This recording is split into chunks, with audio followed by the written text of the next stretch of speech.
लद्दाख, ये नाम सुनते ही मन में शांति, खूबसूरत पहाड़ और शांत मठों की तस्वीरें आती हैं, है ना?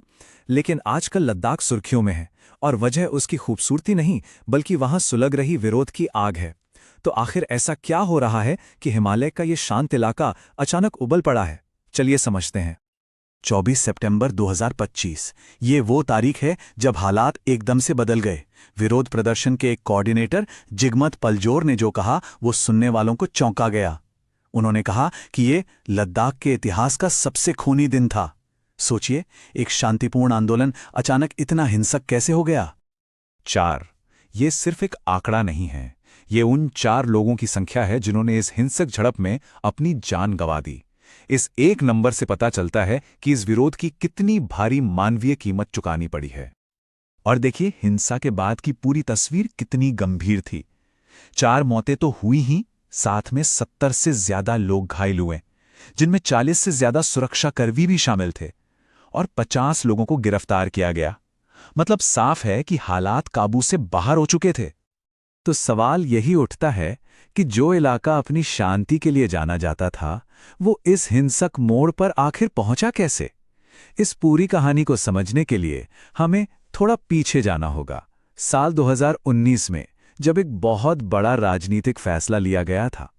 तो देखिए, ये सब कैसे हुआ। अगस्त 2019 में लद्दाख को केंद्र शासित प्रदेश बनाया गया। शुरू में तो लोगों ने जश्न मनाया, लेकिन ये खुशी धीरे धीरे खत्म होने लगी। जून 2021 में एक बड़ी चीज हुई। लेह और कारगिल, जो अक्सर अलग अलग राय रखते हैं, पहली बार एक साथ आए। फिर मार्च 2024 में सोनम वांगचुक की 21 दिन की भूख हड़ताल ने इस मुद्दे को पूरे देश के सामने ला दिया। और आखिरकार सितंबर 2025 में सालों से जो गुस्सा अंदर ही अंदर सुलग रहा था, वो हिंसा के रूप में फट पड़ा। असल में हुआ ये कि लद्दाख के लोगों को लगा कि उन्हें जम्मू कश्मीर से आज़ादी तो मिल गई, लेकिन अपनी सरकार चुनने का अधिकार ही छिन गया। उनके पास अब अपनी विधानसभा नहीं थी। मतलब अब उन पर उनके चुने हुए नेता नहीं, बल्कि दिल्ली से भेजे गए अफसर राज कर रहे थे। और यहीं से भरोसे की कमी शुरू हुई। तो अब सवाल ये है कि ये लोग सड़क पर क्यों हैं, इनकी मांगें क्या हैं? देखिए, लेह और कारगिल के जो संगठन हैं, उन्होंने मिलकर एक 4 सूत्रीय एजेंडा तैयार किया है, और यही इस पूरे आंदोलन की नींव है। ये हैं वो 4 मुख्य मांगें। पहली, लद्दाख को एक पूरा राज्य बनाया जाए। दूसरी, उसे संविधान की 6ठी अनुसूची के तहत विशेष सुरक्षा दी जाए। तीसरी, स्थानीय युवाओं के लिए नौकरियों में आरक्षण हो और अपना एक पब्लिक सर्विस कमीशन हो। और चौथी, लेह और कारगिल दोनों के लिए लोकसभा में अलग अलग सीटें हों। अब आप सोच रहे होंगे कि ये 6ठी अनुसूची क्या है। देखिए, ये हमारे संविधान में एक बहुत ही खास प्रावधान है। ये उन इलाकों को दिया जाता है जहां आदिवासी आबादी ज्यादा होती है।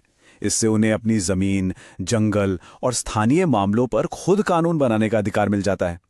ये एक तरह से अपनी संस्कृति और पहचान बचाने की गारंटी है। और लद्दाख के लोग ये 6ठी अनुसूची क्यों मांग रहे हैं? इसका जवाब इस एक नंबर में छिपा है, 97%।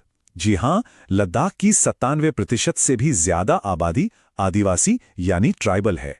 और यही उनकी मांग का सबसे ठोस आधार है कि उन्हें ये संवैधानिक सुरक्षा मिलनी ही चाहिए। लेकिन ये लड़ाई सिर्फ पहचान की नहीं है, इसके पीछे एक बहुत बड़ी आर्थिक वजह भी है। लद्दाख में पढ़े लिखे नौजवानों में बेरोजगारी की दर 26.5% है। ये देश के औसत से लगभग दोगुनी है। सोचिए, जब युवाओं के पास भविष्य को लेकर कोई उम्मीद नहीं होती, तो उनका गुस्सा बढ़ना लाजमी है। हर बड़े संघर्ष की तरह इस कहानी के भी 2 पहलू हैं। एक वो जो प्रदर्शनकारी बता रहे हैं, और दूसरा वो जो सरकार कह रही है। चलिए दोनों पक्षों को समझने की कोशिश करते हैं। तो देखिए, प्रदर्शनकारियों का कहना है कि सरकार पिछले 5 साल से सिर्फ फर्जी वादे कर रही है और बातचीत को टाल रही है। वहीं सरकार का दावा है कि बातचीत सही दिशा में चल रही है और उसके अभूतपूर्व परिणाम भी आए हैं। प्रदर्शनकारी कहते हैं कि उनके लोकतांत्रिक अधिकार छीने जा रहे हैं, जबकि सरकार का कहना है कि कुछ राजनीतिक रूप से प्रेरित लोग बातचीत को खराब करने की कोशिश कर रहे हैं। प्रदर्शनकारियों की भावनाओं को जिगमत पलजोर के ये शब्द बहुत अच्छे से बयां करते हैं। वो साफ कह रहे हैं कि लोगों का सब्र अब जवाब दे गया है। ये गुस्सा अचानक नहीं आया, बल्कि ये सालों के टूटे वादों का नतीजा है। और अब सिक्के का दूसरा पहलू देखिए। सरकार ने इस हिंसा के लिए सीधे सीधे एक्टिविस्ट सोनम वांगचुक को जिम्मेदार ठहराया है।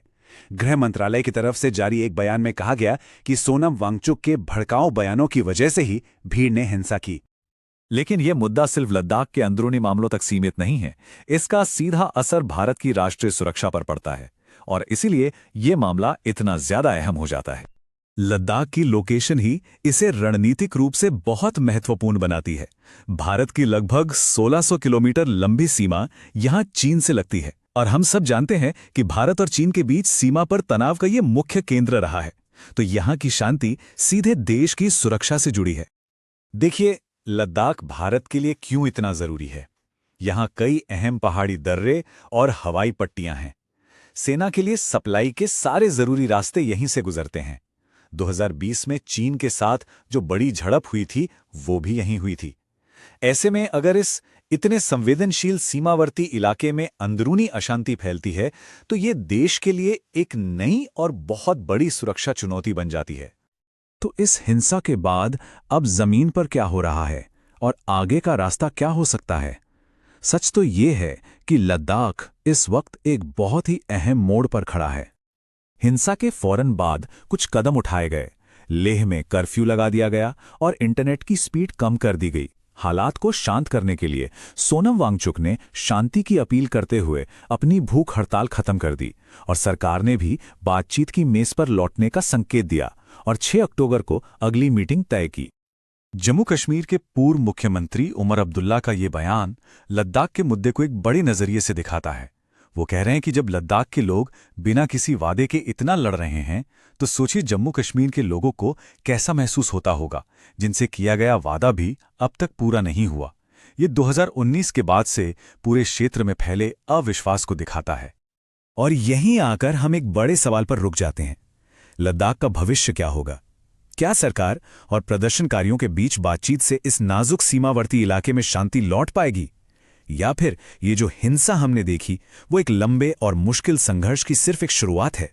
इन सवालों का जवाब ही लद्दाख का कल तय करेगा।